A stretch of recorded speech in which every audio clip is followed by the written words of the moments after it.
Halo guys, assalamualaikum warahmatullahi wabarakatuh. Jumpa lagi bersama kami di Marola Channel. Seperti biasa, kami akan memberikan informasi-informasi terbaru seputar dunia perpolitikan yang semakin hari semakin ramai dan semakin memanas, dan juga terkait kepada hak angket.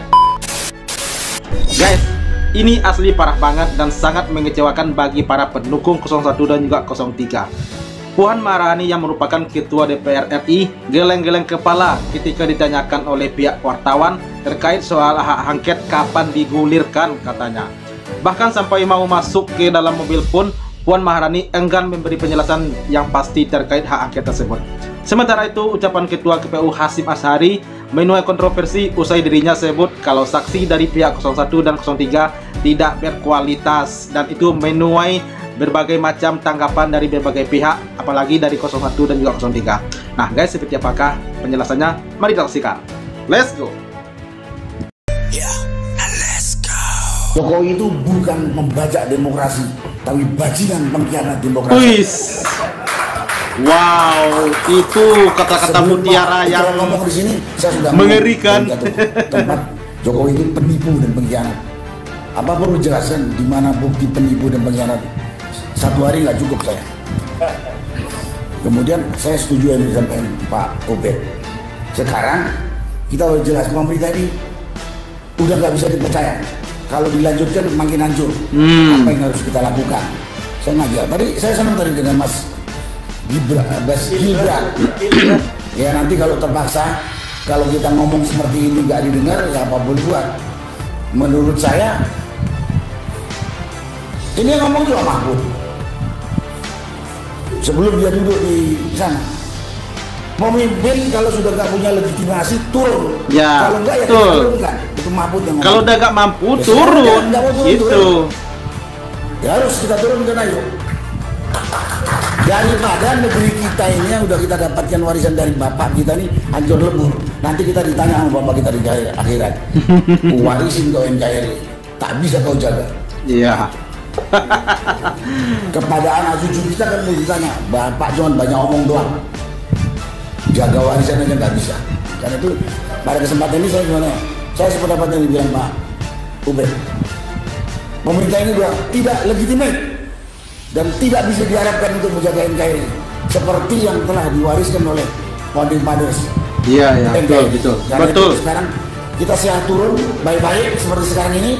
Kalau enggak ya ayo. Tuh anak-anak mahasiswa sudah mau.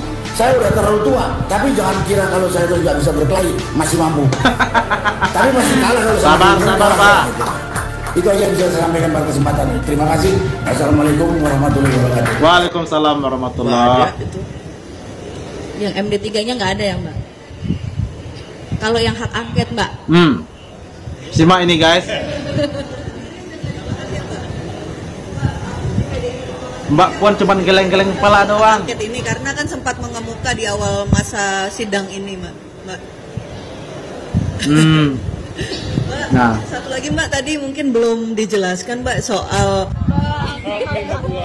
yang soal hak angket gini Mbak, kan belum ada satupun yang mengajukan kalau dari fraksi PDI sendiri tuh juga nggak ada pembahasan. Mbak, kalau PDIP itu bakal oposisi atau enggak sih pada akhirnya nanti? Lama, Oktober masih lama. Berarti terbuka peluang bergabung ke Prabowo Gibran dong? Budgetnya dipakai ke MK ya, apakah ada arahan khusus gitu Mbak dari Ibu ke Bu Risma untuk menyampaikan siap untuk memberikan keterangan. Ya. Mega sama Pak Prabowo ini kan ini awali sama lebaran dulu, insya Allah. Ya, tapi habis lebaran insya Allah. Nah, jadi jelas ya guys kepada pejuang demokrasi, kalau politik di Indonesia itu dilihat jelas seperti apa politik di Indonesia. Sekali lagi, tentu itu akan dipertimbangkan oleh mahkamah di dalam persidangan. Yang dipertimbangkan adalah fakta persidangan yang diajukan di dalam persidangan. Ini kan seharusnya mempermalukan dirinya sendiri. Bagaimana mungkin seseorang yang divonis atau dilabeli ya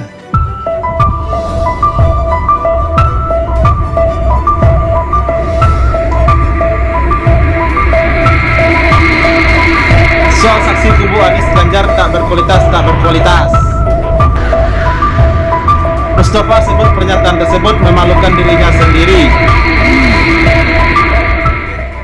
Saudara Hasyim Asy'ari melakukan penilaian yang tidak kredibel berangkat dari karakter si penilai, yaitu saudara Hasyim Asy'ari. Kalau saya jadi Hasyim Asy'ari, maka tidak perlu ya mengeluarkan pendapat seperti itu, karena dirinya sendiri adalah orang yang telah beberapa kali divonis oleh DKPP sebagai pelanggar etika berat, sebagai peringatan terakhir, dan seterusnya. Ini kan seharusnya mempermalukan dirinya sendiri. Bagaimana mungkin seseorang yang divonis atau dilebeli ya melanggar etika berat oleh DKPP masih bisa mengeluarkan penilaian terhadap orang lain, bahkan lembaga lain. Ini bukan kapasitasnya saudara Hasyim Asy'ari. Mana mungkin majelis hakim saja tidak pernah melihat demikian. Bagaimana mungkin dalam proses persidangan itu kemudian yang bersangkutan mengeluarkan kalimat di depan publik bahwa saksi-saksi 01 dan 03 tidak berkualitas. Ini sungguh sebuah penilaian yang sangat keji, penilaian yang sangat yang boleh saja dilakukan, tapi harus orang atau pihak yang berkredibel. Jadi bukan orang seperti Hasyim Asy'ari. Ya, masyarakat sudah tahu siapa Hasyim Asy'ari, siapa latar belakang dia, dan kasus apa saja yang telah menimpa saudara Hasyim Asy'ari. Ini sudah terbuka di masyarakat dan sudah menjadi rahasia umum. Itu yang pertama. Yang kedua, seluruh saksi dari kami, khususnya 01, tidak ada yang saksi-saksi yang tidak dikenal oleh masyarakat maupun ahli yang tidak dikenal oleh masyarakat. Semua saksi fakta maupun saksi ahli dikenal oleh masyarakat dan track recordnya sudah diketahui oleh publik. Oleh karena itu, tidak ada lagi saksi maupun ahli fakta, saksi fakta dan saksi ahli yang dipertanyakan kredibilitasnya maupun latar belakangnya. Nah, tentu ini sebuah fakta yang tidak bisa kita hindari ya. Tidak mungkin ya seorang Anies Baswedan, Muhaimin Iskandar mengirimkan saksi maupun ahli di depan mahkamah. Saksi dan ahli yang ecek-ecek tidak mungkin, karena dia harus mengemukakan fakta-fakta dan keahlian mereka yang akan dinilai oleh masyarakat. Ini akan menjadi sejarah bangsa di mana saksi dan ahli yang dikemukakan di depan mahkamah itu akan tercatat dalam sejarah, dan jelas pula kesaksian atau pernyataan saudara Hasyim Asy'ari sebagai ketua KPU maupun jejak rekam yang bersangkutan juga dinilai oleh masyarakat. Semuanya akan tercatat dalam sejarah. Ya, betul. Oleh karena itu, mohon saudara Hasyim berhati-hati, karena penilaian dia itu bisa mempengaruhi masyarakat. Tetapi masyarakat juga sebaliknya, apa yang diucapkan oleh Hasyim Asy'ari itu bisa jadi berbalik menjadi bumerang yang bersangkutan, karena jejak rekam Hasyim Asy'ari yang tidak begitu baik di masa lalunya maupun selama menjadi ketua KPU. Semua saksi fakta dari kami semua sudah korek keterangannya oleh mahkamah, dan semua saksi ahli dari kami semua sudah memaparkan semua keilmuan yang mereka miliki, dan hampir semua pertanyaan dari KPU terjawab dengan bagus, dan semua dalil dari kami ya telah didukung ya 100% dengan keahlian para saksi ahli yang kemarin sudah tampil di mahkamah. Kurang apa lagi ya? Jadi sebaiknya Hasyim tetap ya on the track ya, jalan yang benar dalam mengelola pemilu, karena dalam sejarah pemilu di Indonesia ya KPU banyak sekali catatan-catatan buruk, catatan-catatan hitam yang mana membuat KPU itu menjadi distrust di mata masyarakat. Apalagi kalau kemudian ketua KPU itu seperti Hasyim Asy'ari yang asal-asalan dalam mengemukakan pendapat. Tentu ini catatan khusus dari masyarakat, dan ke depan semoga tidak ada lagi tata kelola pemilu seperti yang amburadul ya, seperti yang terjadi pada pemilu 2024 maupun pemilu sebelumnya. 2 kali pemilu yang terakhir merupakan catatan hitam pemilu di Indonesia, di mana dua-duanya pemilu yang sangat brutal, dan 2024 adalah pemilu yang paling brutal sepanjang pemilu yang ada di Indonesia. Iya, wow, benar. Pemilu 2024 adalah pemilu yang paling brutal sepanjang sejarah pemilu di Indonesia. Itu benar sekali.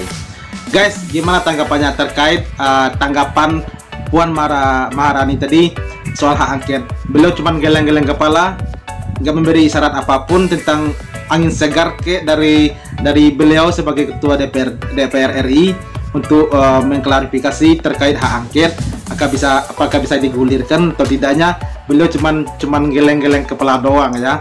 Nah, di sini kita bisa menilai seperti apa demokrasi di Indonesia dan seperti apa politik-politik atau politikus Indonesia ini. Dan kita juga bisa menilai seperti apa perjalannya politik di Indonesia ini, betapa kotor dan buruknya politik Indonesia ini. Bahkan mereka sampai mengorbankan, kalau menurut saya ini juga mengorbankan hati masyarakat pendukung perubahan begitu ya. Sementara mereka sudah berkeinginan untuk hak angket ini cepat digulirkan dan menunggu jawaban dari ketua DPR RI, tapi tanggapannya cuma seperti itu aja ya. Ini apakah akan diteruskan hak angketnya atau gimana ini guys? Guys, tolong diberikan komentarnya di kolom komentar seperti apa tanggapannya. Oke guys, sampai jumpa lagi di video berikutnya. Thank you. Thanks for watching.